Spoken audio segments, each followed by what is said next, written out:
Right. I'm so glad Andrea Echelberger can join us for another trauma-informed and healing-centered webinar. Thanks, Andrea, for being here. Hi, everybody. Thank you so much for joining me on a Monday afternoon. I know that Mondays always have a lot going on, so I appreciate people taking the time out of your busy day to be here. Um, so this is, as Patsy said, the second webinar in the trauma-informed teaching practices.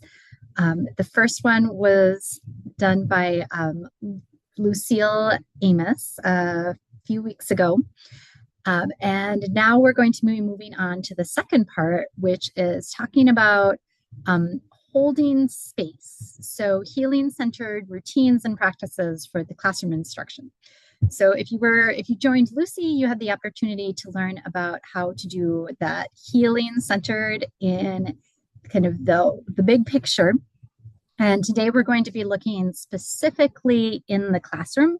So what we as instructors can do in order to create that space for not just the learners in our room, but also ourselves as instructors to feel safe and to feel welcome. So I am going to have us pause for a moment and ask everybody to dig into your chat. And let's use the chat and put down one thing that you feel thankful for right now. So it can be something really big, or it can be something small, like the snow is pretty. I'm in my second classroom. I'm looking out these beautiful windows onto a playground, and it's covered with fluffy snow. So I am appreciating that we have that beautiful snow. Seeing health, the warm house, my snowblower, absolutely. Safe travels, community, family, a few families, warm cup of tea, the privilege of feeling safe, some freedom and nature, more family and friends. Oh, hello, Sydney, down in Texas. Sure you're enjoying the warmth. Very different from up here in Minnesota. All right. So taking a moment to just kind of center ourselves, center our nervous system by reaching for that gratitude. I know that there is a lot of really big, heavy things to be carrying right now, particularly for people who work with the refugee and immigrant community. There is a lot.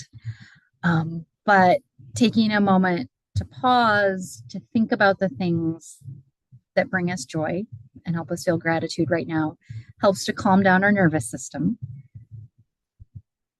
And then let's go ahead and do the chat again. And let's share some feelings. So looking at our different options of weather, would love to know what weather are you feeling today? And if you want to do a sentence or two of why. So for me, say right now, I'm feeling a little bit windy because I feel like I have a lot of different things going on. And so I'm kind of being blown in different directions with classes and family and sort of all the different things. Like feeling good, but kind of blown in different directions. So can everybody else put in the chat, let's do a quick check-in just in where you are at today. Okay, so we've got partly cloudy, some sunny, tackling Christmas tasks, fabulous. Partly cloudy. I love this. We have partly cloudy, and then somebody, Rachel, I appreciate that you put in partly sunny.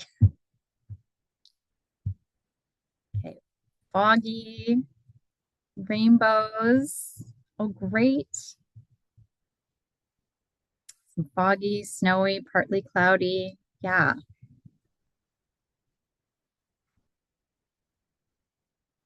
Yep, Catherine, I hear you. That's swirling around with the windy.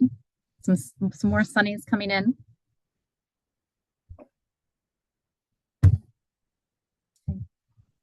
Wonderful. Yeah, a lot of foggies. A lot of foggies. So we just did a chance to relate where we checked in with our emotions, we shared our emotions, and we also got to see where other people were at. So now that we've had a chance to regulate and relate, and I'll talk more about the why of this later, we are going to do a quick how do stress and trauma impact adult learning? And we're going to go through this part fairly quickly because I really want us to be spending time today on the what do we do about it? And I know that people got, if you attended the first webinar, you got a lot of the how it impacts and the bigger picture. And we're going to be looking a little bit more on the individual level today with how stress and trauma impact people. So thinking about how stress and trauma impact adult learning. And as Lucy said, like trauma is essentially stress. They really are one and the same thing. And one of the things that really characterizes them is that lack of control. And when people are feeling a lack of control, and people are feeling stressed, they've got all of that cortisol, those stress hormones running through their body. What this produces is a kind of constant state of hypervigilance where people are always on the lookout for danger. So hypersensitive, like really watching changes in the voice, body posture, and facial expressions as of others. And I really love this quote from Anais Nin. We don't see things as they are, we see them as we are. And I'm pretty sure everybody's had that experience of you wake up on the wrong side of bed and it's just like everything that could go wrong does. And is it really going wrong, or is it that we're in a bad mood and we're noticing it? Whereas when you're in a good mood, those things that are bothering you would just be like, oh, no problem. It's no big deal. So where the state that we're in really impacts how we perceive the people, really situations, but then also the people around us. So that hypervigilance means people are scanning for threat. Think of it as just looking for trouble. So those hyper attention to nonverbal cues from not just the teacher, but also from other learners in classes. And the picture on the bottom is from a really interesting research was done where they surveyed people and they had them identify their level of stress, where they had low levels of stress or self-identified as having high levels of stress. And they showed people a series of photographs where it started with a completely neutral facial expression and then moved into like a negative facial expression, like we have disgust on the top and anger on the bottom. And what they found was that people who identified as having a high level of stress identified the negative facial expression 5 to 7 steps earlier than people who I'd self-identified as having low levels of stress. So the people who said, I have more stress, by step number 7, we're like, oh, that person's mad or that person's disgusted. Whereas it might have taken up to step 12 or 13 for somebody with low levels of stress to be able to identify that negative emotion. And that's a perfect example of that hypervigilance. I don't feel safe in my body, so I'm not expecting other people to be safe, and I need to be watching out to protect myself. And we're going to watch this great video. It's about 5 minutes that gives a really good overview of what is happening in the brain when somebody has experienced trauma or is experiencing stress in their life outside of school, and how that changes what part of the brain is running the show. And this is a video that is made for children, but I remember the first time I watched it, I almost fell off of my chair because I could recognize so much of, I want to say, the adult learners that I've worked with over the years, but also myself as a learner in my childhood, in my past, but also as an adult. So thinking about looking at it through your lens as an adult educator, how do you see learning brain and survival brain manifesting in your classrooms? And you might have, like me, some examples where you can share from your own personal learning history.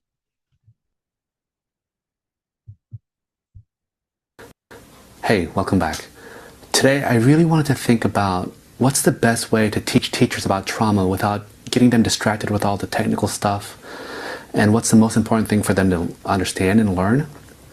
And I thought that the best way to do it might be to just make a difference between a learning brain versus a brain in survival mode. So we'll just call it learning brain versus survival brain. And this is the difference.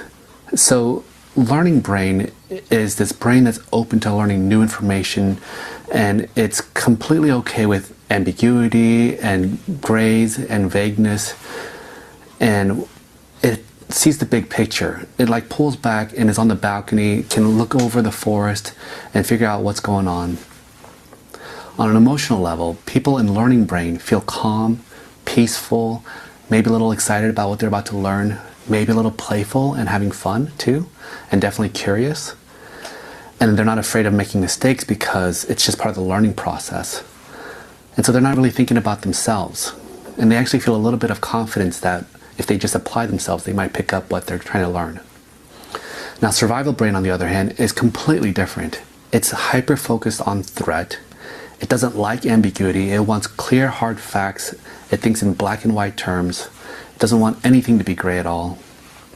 And then emotionally, you can imagine that survival brain makes people feel panicky, feel like a little obsessive and afraid of getting things wrong. And they don't feel calm and open to learning new things. They just want to get things over with. And people in survival brain also really don't like making mistakes, and they are afraid of looking stupid too. So students in survival brain don't want to be picked on. They don't want to raise their hand and ask questions and look stupid. And so these people are also filled with doubt about their own ability to learn stuff, and they're afraid that other people can see how stupid they really are. Now, it's really important to understand how learning brain and survival brain interact, because survival brain always trumps learning brain. And it makes sense, because survival brain is just trying to save your life. And so if it thinks that there's something dangerous happening, you better pay attention to it, right? But the tricky thing is that as survival brain stays on longer and longer, it's harder to get out of that. And it's harder to really go into learning brain. And the way I think about it is kind of like the myth of Sisyphus. You know, that guy who has to push a rock up a hill, and then every day it falls back down and he has to do it over and over again? Well, being in learning brain is like being up on the high parts of that mountain. You can see the expanse of what's going on, but it also takes a lot of work to be up there. And at any second, if you're not paying attention and putting effort into it, it's so easy to slip back into survival brain again. And that rock that Sisyphus is trying to push up, well, that's kind of like stress. And the more stressed you feel, the heavier and bigger that rock gets, and it just pushes you back into survival brain quicker. Now, the kicker is that for traumatized people, stress is a really rigid and intense thing. And so with trauma, any little stress makes that rock grow way bigger than it normally would. And because people with trauma misperceive ambiguous situations as threatening and stressful, that rock just stays big all the time. Now, the good news is that the more you control stress, well, the easier it is to be in learning brain, right? Because that rock is a lot smaller. And what I really want to highlight for teachers is that the best way to keep students in learning brain goes back to why I spent so much time talking about attachment. Students best learn when they feel like they're safe and supported by the adults around them. So it's kind of like a baby elephant. You know how like on those nature shows, the baby elephant is like playing with leaves or exploring a tree or something like that and having a lot of fun. And the only reason why they can do that is because there's a whole group of mama elephants around that baby protecting it and looking out for danger. So a kid with trauma or who's stuck in survival brain, it's kind of like that baby elephant who doesn't have protective adults around them. They can't play and learn because they're way too focused looking out for threat and danger. So this is why I really believe that the most important thing that schools need to focus on, way more important than any kind of techniques or curricula, is really whether or not they are creating that environment where students feel like they're surrounded by these big mama elephants who are going to protect them and watch out for them and make them safe. And when students have that, I bet you it unlocks their curiosity, their eagerness to learn, and play as a way to learn. So I hope that's helpful. Let me know if you have any questions in the comments below. Thanks. All right. Yes. Thank you, Becky. I love this video too. I just think it's so clear. And like I said, the first time I saw it, it's like, I've seen it, and I've also been there. Math was very hard for me, not how my brain worked. And I'd go into math class and oof, I would just shut down because I felt like I was going to be bad at it. Or when I spent a couple of years in Cambodia and I tried to learn Khmer, and I would leave the class to cry because I was so embarrassed and stressed out about learning in the free Khmer for foreigners class that I was taking that had no bearing whatsoever on anything in my career or anything. I just wanted to learn. And I felt so bad at it that I would cry because I had just moved to a new country and left my support system behind and was trying to navigate a whole new life and a whole new job. And it was really stressful. And I couldn't believe how much that impacted my ability to learn and how I felt about myself. And I ended up dropping out of the class because I was not enjoying it. And I think we've all probably seen students who have had a similar experience. So this is why, I would just love to see in the chat if people have heard a student say some form of, "Teacher, my brain is no good."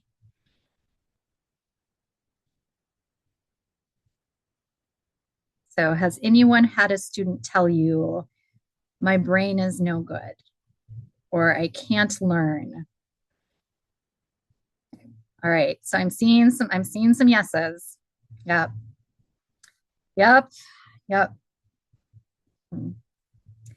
And I had a lot of students, and I would always be like, "No, your brain is great. There's no problem with your brain. Your brain is fine." And then I was in my second year of living in Cambodia, and I was talking to my Khmer tutor. And I said, "How do you say brain?" And he told me, "Kukabal." And I said, "Kinyom, kukabal at la ana," which literally translates to, "My brain is not good." And then I went, "Oh, I get it." I understand. I feel the same way. This is so hard. My brain is not good. And this is because the human body is wired for short bursts of stress, and prolonged stress impacts people's ability to do math, process language, concentrate, and it leads to poor long and short-term memories. And they've done research that show that stressed people don't generalize or adapt old pieces of information into new scenarios, as well as non-stressed people. And adults with higher levels of stress performed 50% worse than adults with low levels of stress on tests of declarative memory and executive function. So exactly what you need to be doing in class. Whew. The more stressed you are, the harder it is. And if we're working with people who are trying to get a GED, you know, a lot of times there's some economic incentive attached to that. There's economic incentive attached to that. People who have come to the United States are trying to learn to read, trying to learn to write, trying to learn to just speak and express themselves and have words. I mean, the very act of not being able to share who you are through words is very, very stressful. So I would like us to, we're going to go into breakout rooms, and Patsy, we're going to do 7 minutes in breakout rooms with a 1 minute countdown. And here are our questions. So how does survival brain manifest in your classes? Okay. What do you do to help learners move from survival brain to learning brain? And then what are you hoping to gain from today's session? And let me get those questions, go ahead and get those questions in the chat for you. Right. So whenever you're done with that, I will open up these rooms. Okay. All right, if anyone has trouble getting to your breakout room, there will be a blue join button that you will need. So I will open up those rooms for you. 7 minutes and then 1 more minute to return. Yep, and sorry, I'm just grabbing those questions. I thought I had them in there, but I had an old version. Oh. Here we go. How does survival brain manifest? What are you already doing? Because I know people in here have a lot of experience and people are already doing great things. And then if you have a moment, just share what you're hoping to gain from today's session. All right, see you all back here in 8 minutes. Okay. Welcome back, everybody. I was able to go into a breakout room and hear some great discussion happening. So I am going to pause. I'm going to ask everybody to stay muted because we don't have a ton of time because we have a lot of stuff to get through. But if you have something that you shared in your breakout room or that you heard in your breakout room that you thought was really impactful, please just type that in the chat, and so everybody can hear it and see it. So I'm just going to pause for about 30 seconds and let people think and type. And then we will move on. But if there is anything that you thought was a really good idea, anything that you've been doing, no matter how small it is. Okay, great. So I'm seeing from Barbara, giving people choices. Wonderful. Anything else that people found to be something that you heard or something that you've been doing?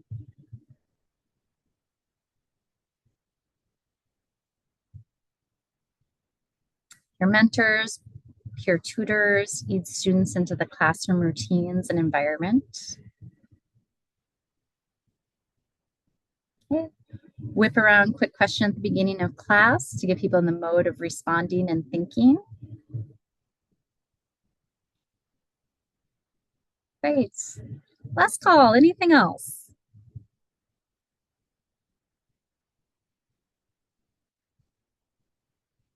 Okay. Well, in the breakout room I was in, I heard somebody say just listening to students, listening to them share their stories seemed very impactful for people to have somebody to talk to and just to share their experiences with. Great. And then I'm seeing encouraging use of doodling or devices during group meetings for kinesthetic or neurodiverse learners. Okay, so we're going to be now moving into how can we create learning environments where everyone can thrive, but we've already got some great ideas coming in the chat.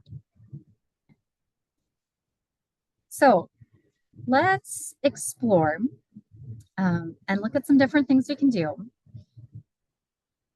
And we're going to really delve into three of them. The first one is, which is one that Lucy talked about in the first session, which is using the sequence of engagement. Second one, there's a lot of different things to choose from, but this is what can happen during instruction. And then the last one is the end of class reflection. So what do we talk about when we are talking about the sequence of engagement? So the sequence of engagement is what we did briefly at the beginning of our session today, where we took a moment to regulate by thinking about gratitude and things that we were feeling thankful about. And that helps to calm down our nervous system by impacting the brainstem that is sending out those stress hormones. Because dysregulation occurs when the brain is responding to input as a perceived threat or stress or danger. And it can be real, remembered, felt, or imagined. And unsurprisingly, if someone is dysregulated, it's hard for them to focus, listen, understand, learn, and just cope with life. So when we regulate in that bottom brainstem, that midbrain and brainstem, essentially we're helping people get out of that survival state and we're answering the question, am I safe?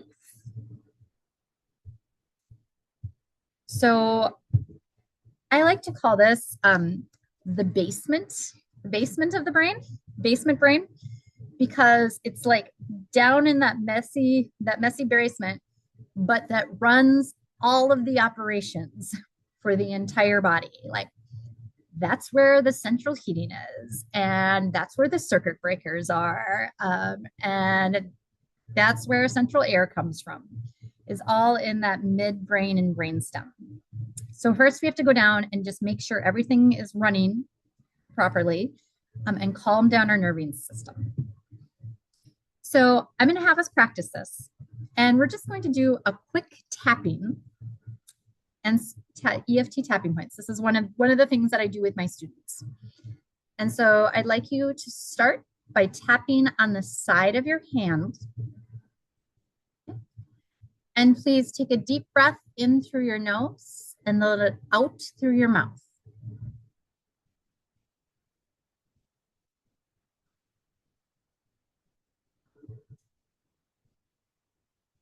Okay, one more, in through your nose, out through your mouth.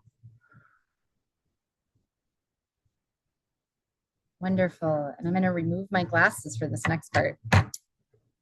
Now, please tap on your eyebrow, right above your eyebrow. Breathe in through your nose. Exhale through your mouth. Side of the eye, inhale. And exhale. Okay, under your eye, inhale. And exhale. Under your nose, inhale. And exhale. Under your mouth, inhale. And exhale.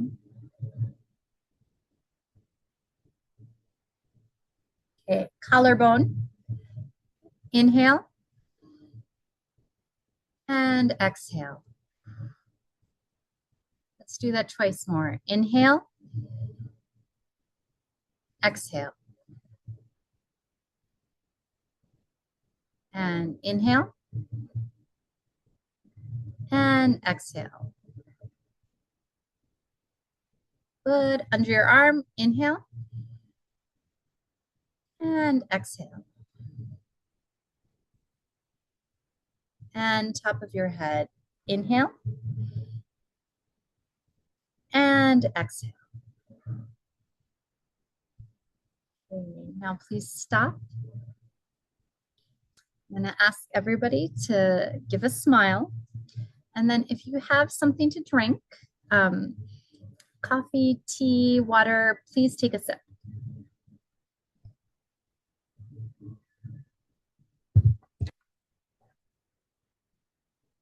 All right.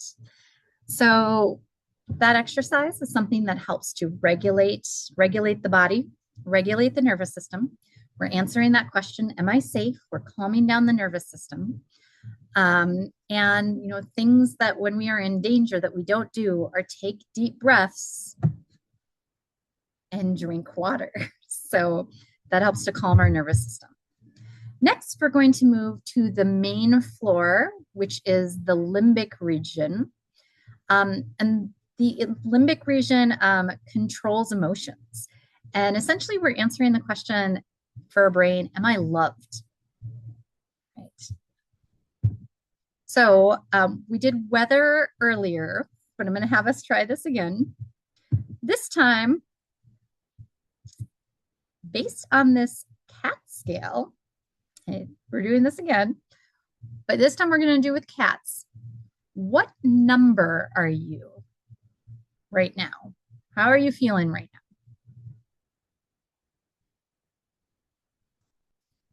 And put that in the chat. I'm feeling number 2. Right, we got a 3. Oh, another 3, 4. Seen lots of 3s and 4s. We've got a 1. 3. We've got a 7, 6.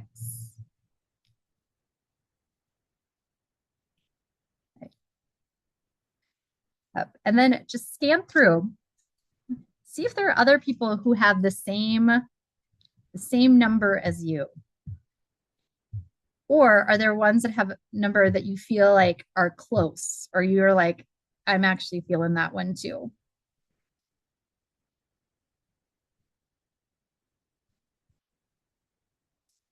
Okay, we've got another 5.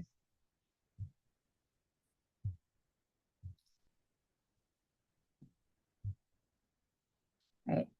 I'm going to be a 1 after this webinar when I eat some food. All right.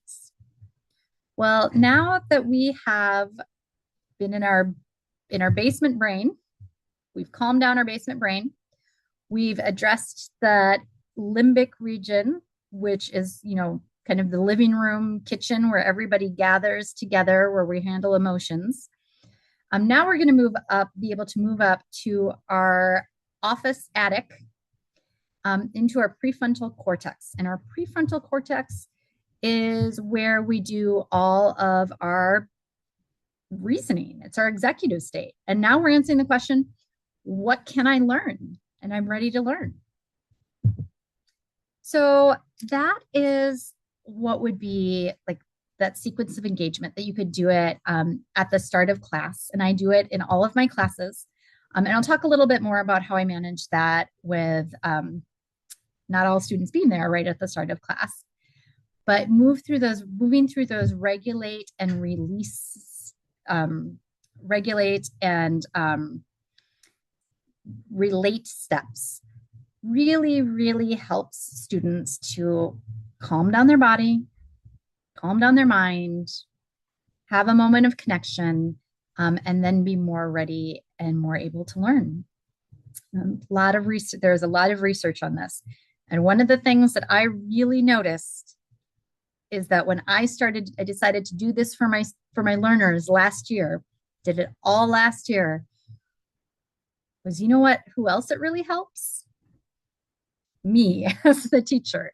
Because a lot of time running into class, I spent the last 30 minutes prepping nonstop. I've got all of my things ready. I'm thinking about what's going on in my life, the news, like just tons of stuff. And then I stop and I regulate with my class and I have a moment to relate and connect and see where everyone's at. And I'm a much more present teacher. So it's good for the teachers as well as the students.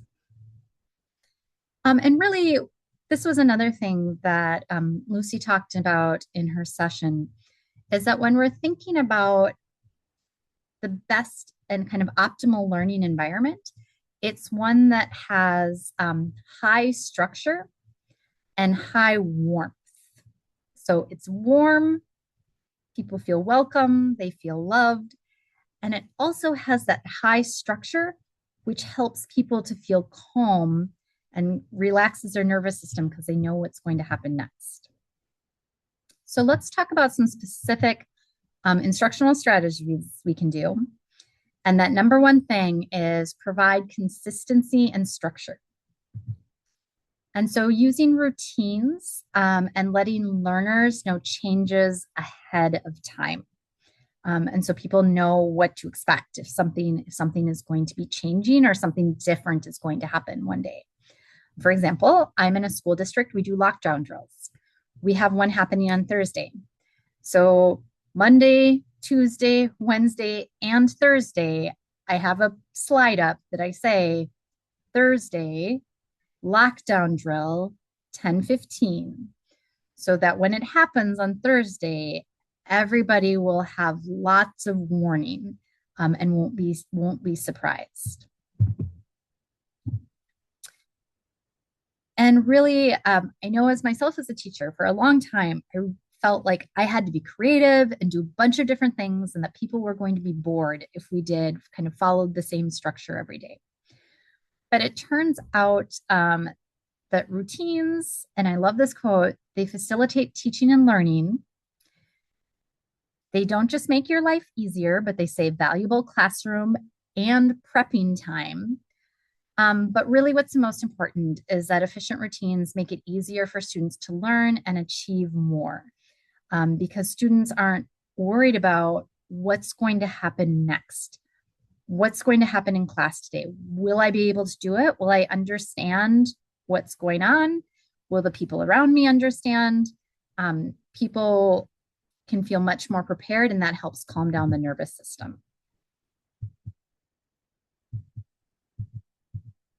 Right. Another thing that we can do is building in additional wait time. And so when we're teaching, a lot of times there's this drive, we need to get through it, we need to get through it, we need to get through it, we need to keep moving. But we really want to make sure that we are taking time to pause and not being afraid of quiet in our classroom. Because that's when students are doing that cognitive processing. And when people know that they're going to have time to think, that lowers that anxiety level and people don't feel like they always have to know the answer immediately or like they're failing if they don't know the answer immediately. So a lot of times this part, build an additional wait time, it's not just the teacher, it's the other students. So it takes some practice to be like, I'm going to ask the question. I'm going to put this slide up. I'm going to put this prompt up. I would like everybody to sit and think for 30 seconds. Oh, hold on. Wait, hold on. So it can take some more,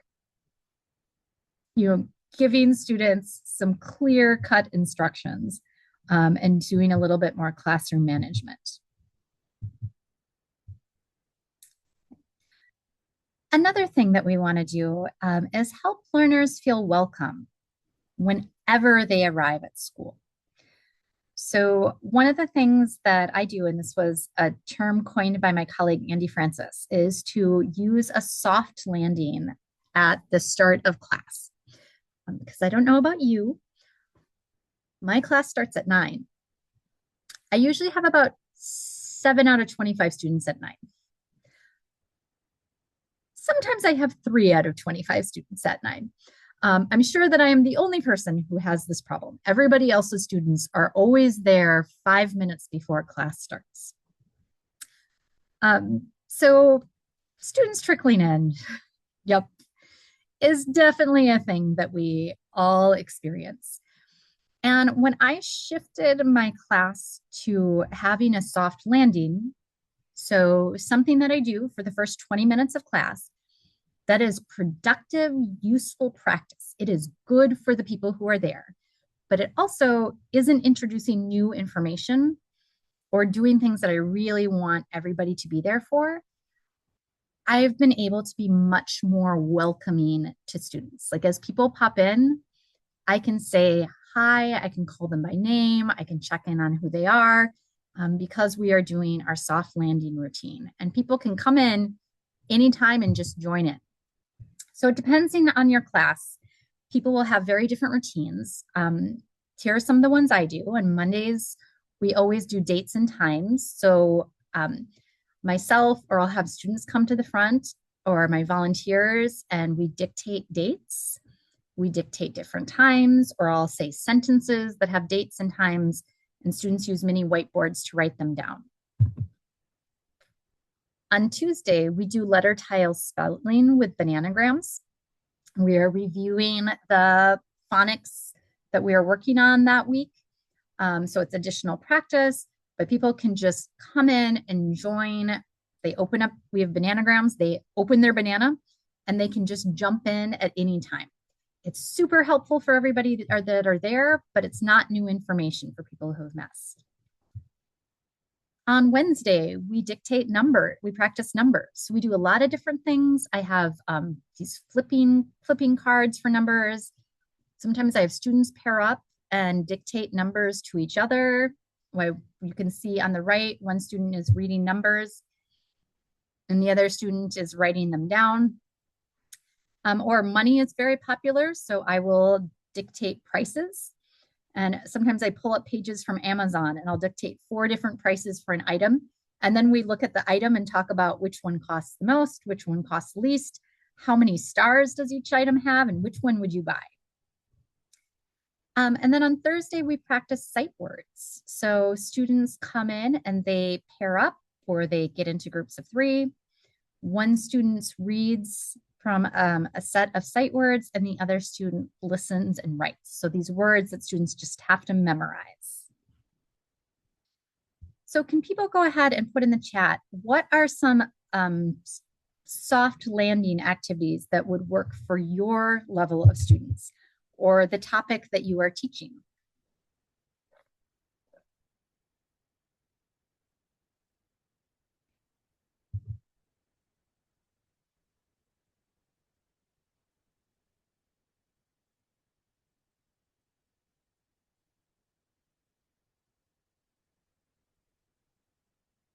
Okay, let's get 2 or 3 ideas.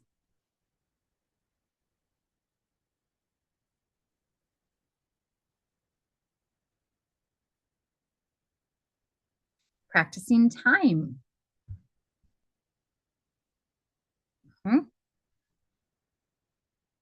Oh, food and coffee. Small talk, like what did you do this weekend? Quiet work time to catch up. Sharing activities they've been engaged in. A word sort of phonics we worked on in the previous class. Great. So all things that people can be doing that's super helpful practice and is worthwhile for the students who are there on time, but not going to throw everything off if students are late. Yeah, and again, it's something for the learners. It's also something for me as a teacher. I am way more calm when students walk in 20 minutes late, and I have a lot more space to greet them and be welcoming when we are doing these activities. Great, I'm seeing more things coming in. Wonderful, wonderful. Thank you guys. Lots of great ideas. And you can see the ideas in the chat really hit a lot of different levels. Okay. Other big thing we can do is encouraging classroom community and building strong relationships and trust. And this one, I just really can't stress how important this is. So one of the things, if you've been in my class before, you might have seen this. I have students, after we do our regulate, and in my morning class, my class says we always do 5-minute yoga videos. And the class is very into the 5-minute yoga videos at this point. I am very into the 5-minute yoga videos because I would like to be a person that practices yoga every day. And now I do it 4 times a week. But we go around and we greet everybody in their first language. So we all together say good morning in Hmong, Fulani, Farsi, Somali, Oromo, French. I think I have Vietnamese, Spanish. So we do a quick greeting so everybody gets to hear themselves greeted in their home language. And then here are these other 4 things that are real that you can do intentionally that can really help build that community.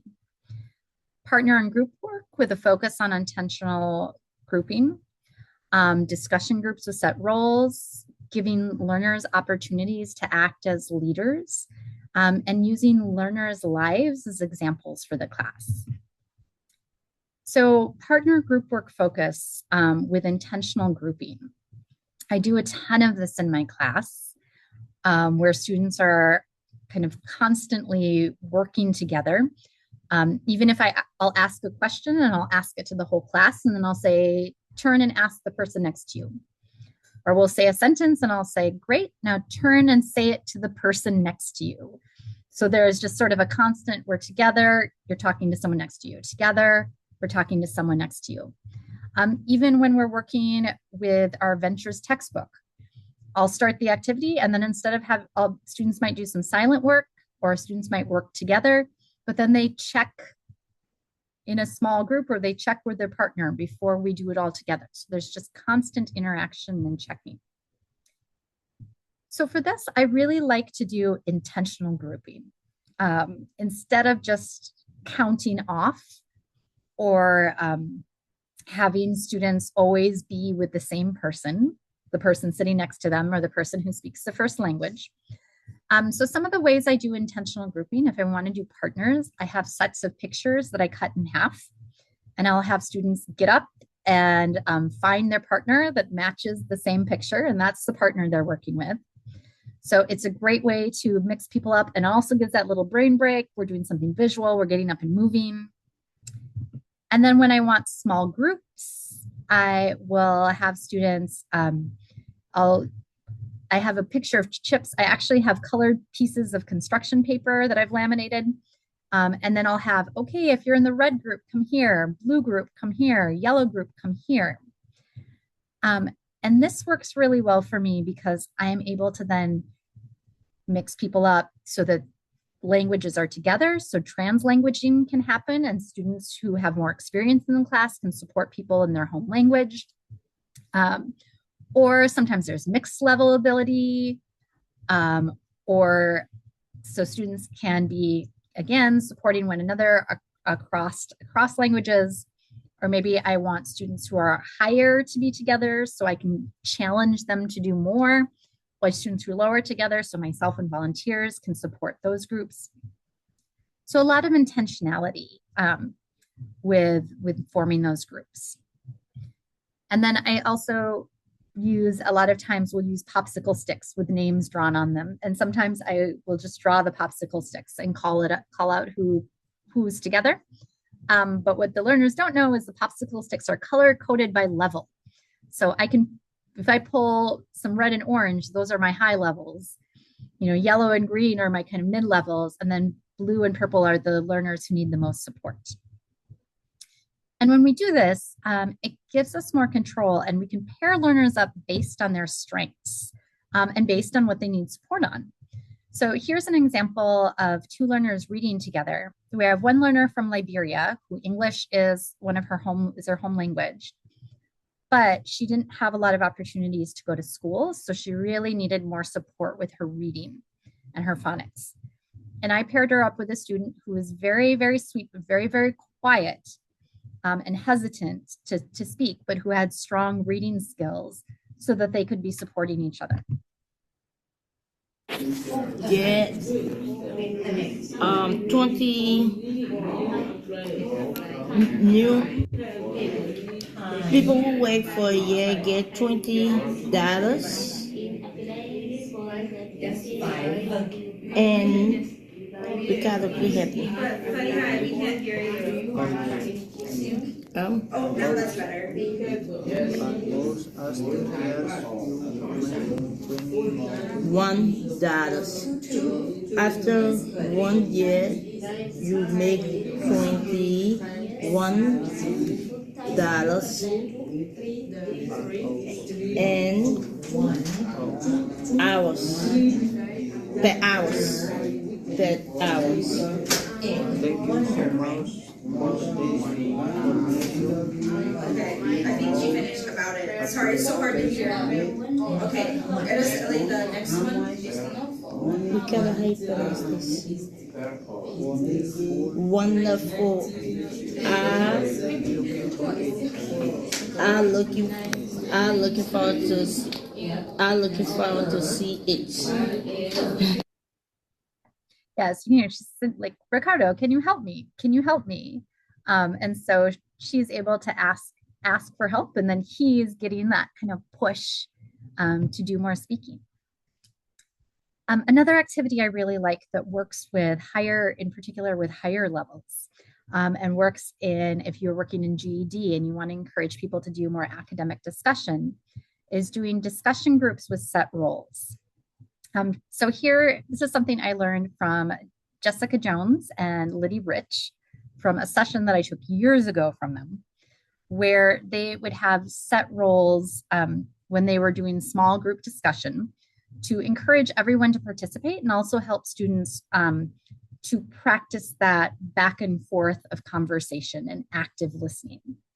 So I've done it with laminated cards where I'll put students in groups of 3 or 4, and then one person is going to answer a question. So here's an example of some of the types of questions. The second person is going to summarize what they heard that first person say. So they're going to summarize what they heard. And then the other 1 or 2 or 3 students are going to ask that original person a follow-up question about their answer. So everybody, it really pushes active listening. It encourages lots of interaction. And then once they're done, everybody rotates roles. So everybody gets the chance to answer, summarize, and ask follow-up questions. And some really, really rich discussions come out of this. And it also makes sure everybody gets a chance to talk. And so one person isn't monopolizing the conversation. Also giving opportunities for learners to act as leaders in the class. And I saw somebody in the chat, that was something that they did, is that they had like peer tutors to help new students get up to speed on routines. Like absolutely fantastic. So here are some examples from my classes where I have 2 learners who have come up to the front and they're going through the questions. They're being the teacher. And during this point, I'll usually actually sit down and just let the learners kind of run the class. And then in the other picture, you see 2 learners are doing a close activity where they have different answers. And so I had them come up and they are modeling for the class how to do it. I explained it, and then I had 2 students come up, and the document camera is showing them doing the activity together.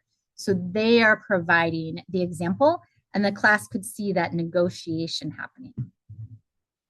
And then here's a great video I took in my class where we do ABC English. And I had a student who went through the ABC English with me. And then the next day, there were 2 students who hadn't been there the day before. And I said, you know what? Let's have you be the teacher. Let's have you teach them. Then you're really going to understand it. And this is going to give you a chance to practice your teaching and practice leading. So here's just about a minute clip of one of my learners teaching his peers from ABC English. House, very good. House. Which one? OU. OU, yeah, you got it. House. House. House. House. Yeah. Which color is in the middle? Brown. Brown. And blue. Yeah, but in the middle? Brown. Brown. Brown. Which one? Second one. Second one. Brown. Yeah, brown. Ba, ow, brown. Yeah, brown. Okay, and can we also just take a moment to pause and acknowledge how cute that kid is who came in with his mom, who was in with his mom that day. And I was like, here's some markers, here's some things you can do. And he's like, no, I want to do spelling with my mom. And he was in it instead of doing drawing. And then the other thing, last thing you can do is think about how you can use learners' lives as examples. And how learners can be the text and people, you can be providing opportunities, even at very beginning levels for people to share and learn from one another. So here's an example of a listening activity I often do, where I had 3 learners, Vianney, Aminata, Miguel, and Suanan, come up to the front of the class. And I asked each of them 3 questions. What time did you go to bed last night? What time did you wake up this morning? And where did you go on Sunday? And then I took notes. You can see the part on the left is what was for myself. Is I wrote down what I heard the learners say. Everybody else just listened. Although if you have higher level students, you could also have people practice taking notes. But everybody listened. And then afterwards, I said, okay, number 1, who woke up at 5:30 a.m.? And then everybody had to write down which student woke up at 5:30. Number 2, who woke up at 4:30 a.m.?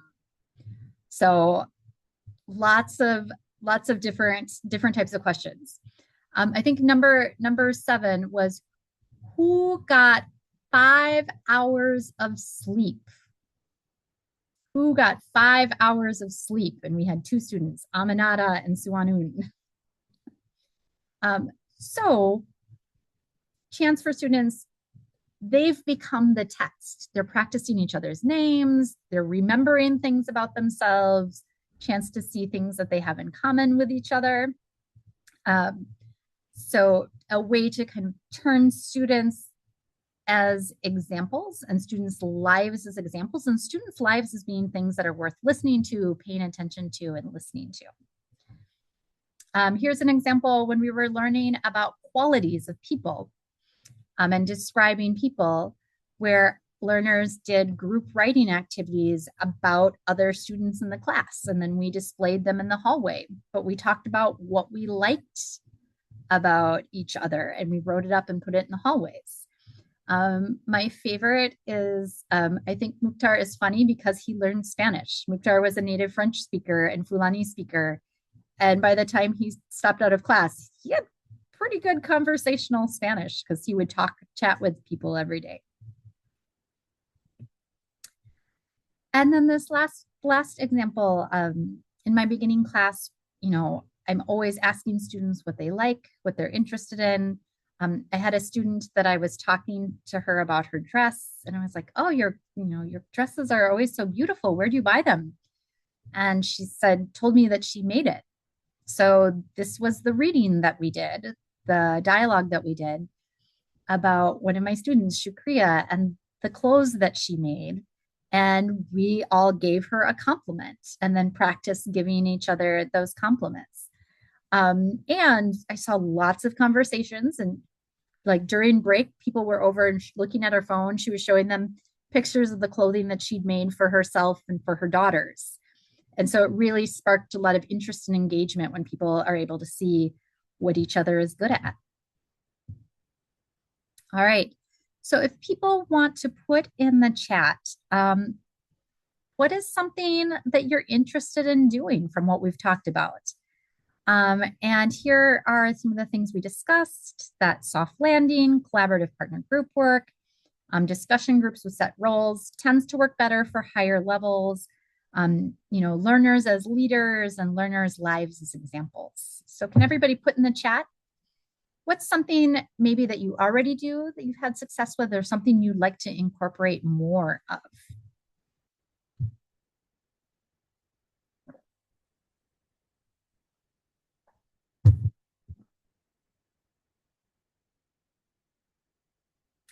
Yeah, I know I don't teach just online. I teach high flex.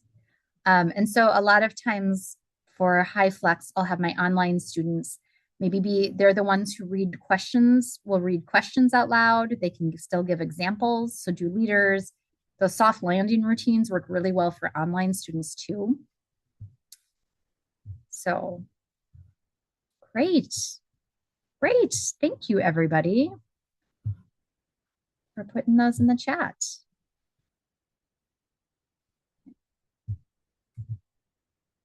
All right. So I am with time as an interest in time and wanting to get through everything.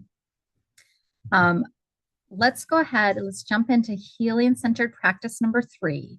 And this is that wrapping up the class. I know it is very easy to be like, oh, and this happens to me. It's 12 o'clock. See everybody tomorrow. And everybody's running out the door. But there are some just really simple things that we can do. You can do together as a class to have kind of that, we're all ending this together. One thing I do, I ask learners to help me clean the room. I have spray bottles. We just do a quick wipe down on the tables. It takes less than a minute with everybody helping. And students will often kind of straighten out other things too. And it really helps just to give a sense of ownership of the space. Here is a very simple, I'll have students in groups of 2 or 3, just turn to the person sitting next to you, say, what did you like today? What is one thing you remember today? So today I liked conversation. Today I liked the verb. Today I liked writing. Today I remember, and oftentimes students will list off some of our vocabulary or a phrase that we learned in class. So it's that kind of reinforcement of, yes, I liked things. And here's one thing I remember.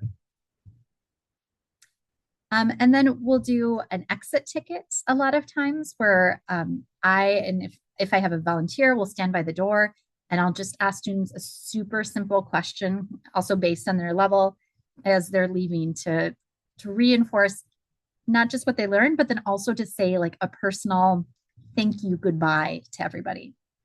And just like we did the hello, good morning in all the different languages, you could also do thank you in all the different languages.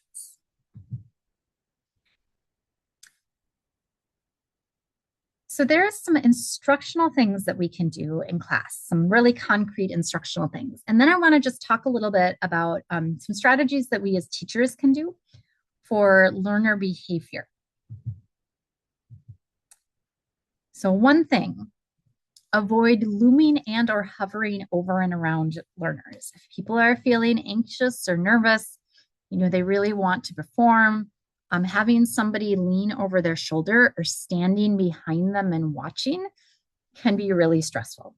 I remember I once had someone come in and observe my class, and she was sitting next to a learner who was lovely, wonderful student, beginning, a literacy level learner.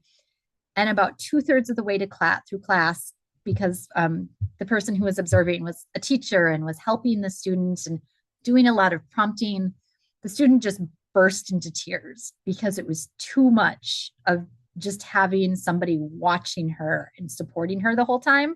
She needed some space. So, okay, thank you, Catherine. So just make sure, be aware, approaching someone behind and leaning over their shoulder, always ask permission before you write on the paper, or have students write on their paper instead, or is it okay if I look at this? And this was something that someone said at the beginning, giving learners some control and choice within reason, of course, in the classroom. Do you want to do, we have two activities. Do you want to do this one first or this one first? Or maybe it's how do you want to practice? How do you want to practice these phonics words today? Do you guys want to do reading for longer today or writing for longer today?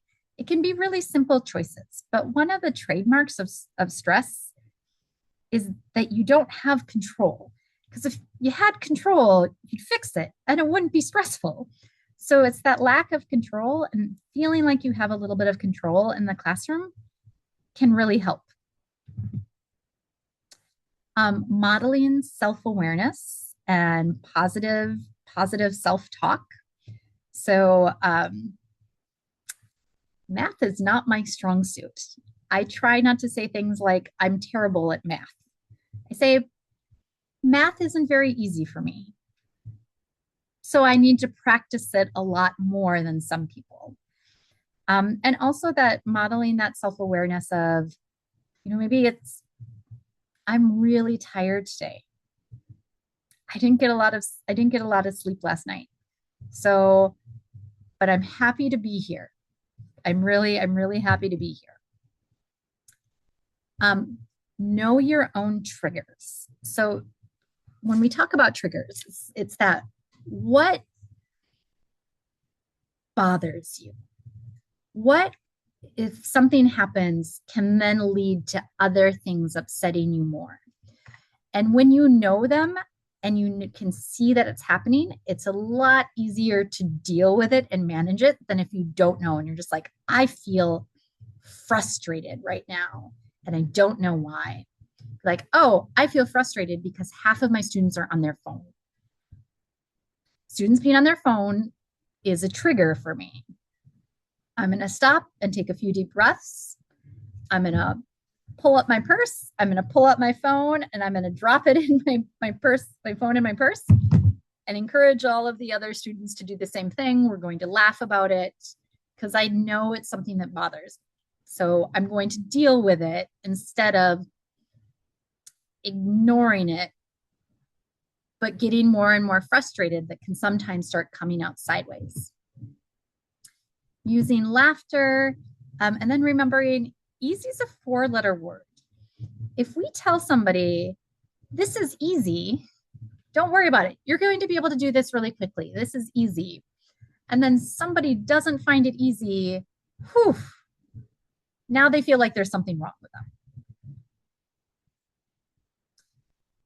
And then just like learners, something to know is that if you yourself are feeling dysregulated, if you are frustrated, if you are thinking about the big thing that is happening in the news, or thinking about the big stressful thing that's happening in your life, it's very hard to hide that.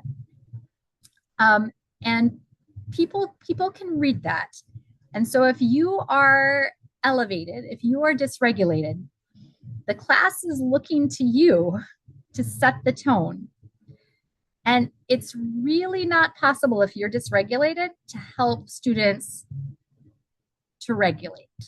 So being very aware of how you are carrying yourself and doing what you need to do to be able to be fully present. And this is what I was saying when we were doing that, practicing the sequence of engagement, that what I realized is when I'm doing the sequence of engagement with my learners, we're regulating, we're relating, and then we're getting into the content. It's great for them. It's doing the exact same thing for me. It is calming down my nervous system. It is helping me relate to people on that human emotional level, and feeling connected. And it's amazing what a difference that makes for me being able to be present in class. And this is, we can call this mirror neurons. This is one of the impacts of mirror neurons. And neurons in the brain fire when we perform an action and when we observe somebody else performing an action. I believe Lucy talked about this in the first webinar. And this mirror neurons. Like, so watching people and feeling that is foundation for empathy, for emotional attunement, for social connection. And they help us like that feel what others feel. And so when the teacher is relaxed and calm and present, learners will also be more relaxed and calm and present. If the teacher is frantic, if the teacher is in a hurry, if the teacher is rushing around, things are last minute, clearly overwhelmed, people pick that up and it's hard for people to feel safe and relaxed. They're also going to be mirroring that state. And another really valuable tool that we can use selectively and carefully is vulnerability. So providing spaces for people to talk about their experiences, to be vulnerable if they want to. But also sometimes this means being a little bit vulnerable as us as a teacher. And I had an example of this in my class this morning. I was walking around, I was checking on groups, and I had one group where a woman was writing by herself and her partner was on the phone dictating something, saying something on WhatsApp, like leaving a message on WhatsApp. She wasn't on task. So I checked in with the student who was writing and like gave her some feedback, checked in with her, and then I checked in with the student who was on her phone and not on task. And I was like, everything okay? Are you okay? And she was like, no. And then she used her phone to say, I'm sorry, I have anxiety. And I said, oh, me too. Yeah, I have anxiety too. And she went, oh. And then she put on her phone, I take medicine for anxiety. And I said, oh, me too. I take medicine too every day for my anxiety. I was like, does it help? And she was like, yeah. I'm like, me too. It helps me too. And so that was something for me, that moment of vulnerability. Like, she told me something that was going on with her life, and it was something I was able to directly relate to. And I said, yeah, me too. I understand. And then later at that class, when we were filling out a conversation and practicing making a doctor appointment, and we were saying what hurts, I'm very proud to report she put her butt hurts. And I looked at it and I laughed and she laughed. And then I found another student who'd also put butt, and they like connected and laughed. And I feel like having that moment of vulnerability with her made it so that she was able to come back, be present, and then play around with the language and be kind of silly and put down the silly word for what hurt. So much of what we talked about is thinking about students, but I also really want to remind people this is good for us too. We're teachers. It is not easy right now. And we have to remember that teaching adult education, especially at this moment, it is not a marathon. It's a marathon, not a sprint. We are in it for the long haul. And so we need to make sure that we are doing what we can to take care of ourselves. And self-care doesn't necessarily mean massage, yoga, bubble baths, and chocolate, although sometimes it does. It also means using these strategies for the teacher. So such as creating a plan how to respond if a student has a stress or trauma response in class. Sometimes someone has a bad day and they burst into tears. Sometimes somebody says something to them and they yell. Someone yells or snaps, and all of a sudden there's a verbal argument happening because people are elevated. What are you going to do about it? When you have a plan for what you'll do, if it happens in the moment, it's a lot easier to keep it moving forward and stay present and be there for the other learners and for the learners who are dysregulated. And you also know that you know what to do. Things we can also do for ourselves is avoid labeling learners based on behavior and past experiences. That's my student who's always on their phone. That's my Facebook student. or Instagram student, actually. Facebook is a little bit older. Or that's my traumatized student. Those are my refugee students. But be thinking about people by their names, by the positive things that they are bringing to class, by their strengths. Also remember, it's not about you. We're working with adults who have a ton of things on their plate. I mean, even if you take out what's going on right now, stress-wise with the government, you've got children, you've got families, you've got family members in other countries, you've got work, you've got disconnection from communities, you've got people trying to figure out childcare, working multiple jobs, not working a job and wondering where their money is going to come from. There is so much stuff that is happening in people's lives. Sometimes in the classroom, that comes out sideways. Maybe people are checking out and not paying attention. Maybe people are on their phones. Maybe people are coming late or leaving early. Maybe people are being resistant to learning or giving you feedback that you didn't want to hear. Usually it's not about you. It's about where that person is at the moment. Also knowing it's okay to not be okay. Like, teaching is hard. Sometimes after class, we need to sit with it. We need to take a little walk. We need to do some breathing. It's okay to not be okay. It's okay to acknowledge that this is really hard work that we are doing. This is really hard work. We are working with people, and people have all of the amazing and all of the challenging things that they bring with them.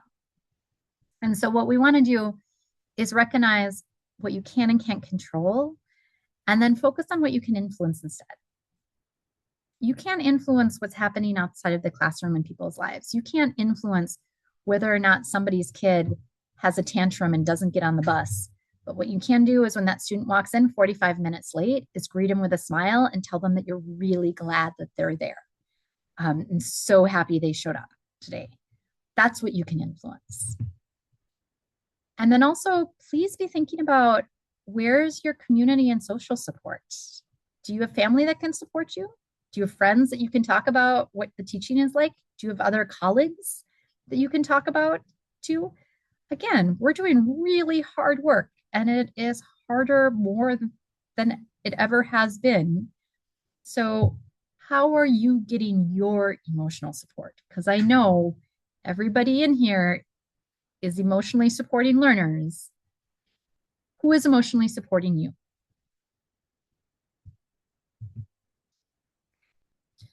All right, we have 3 minutes, and I want to take 30 seconds of that last 3 minutes to do a little grounding practice, because we've been talking, we've been taking in a lot of information. People probably have been thinking about some hard things and some experiences that you've had. So let's take just 30 seconds and do some breathing with inhaling and exhaling.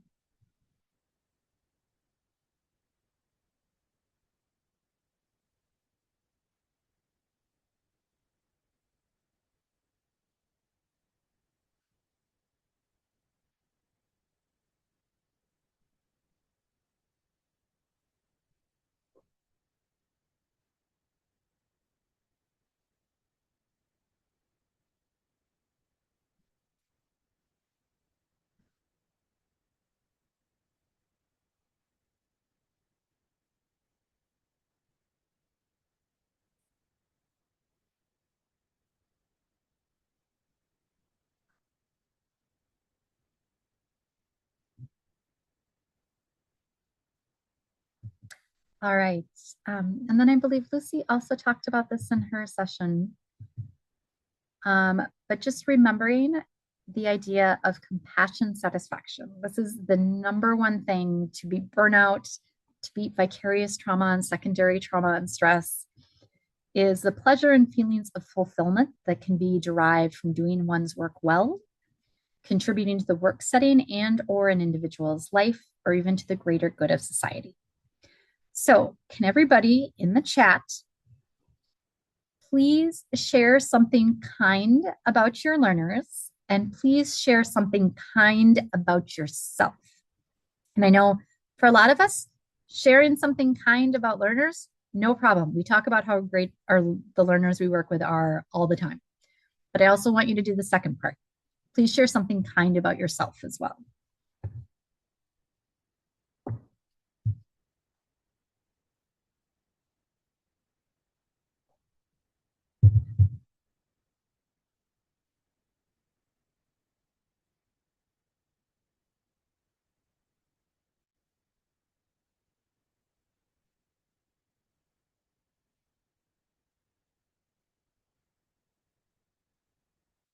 Great.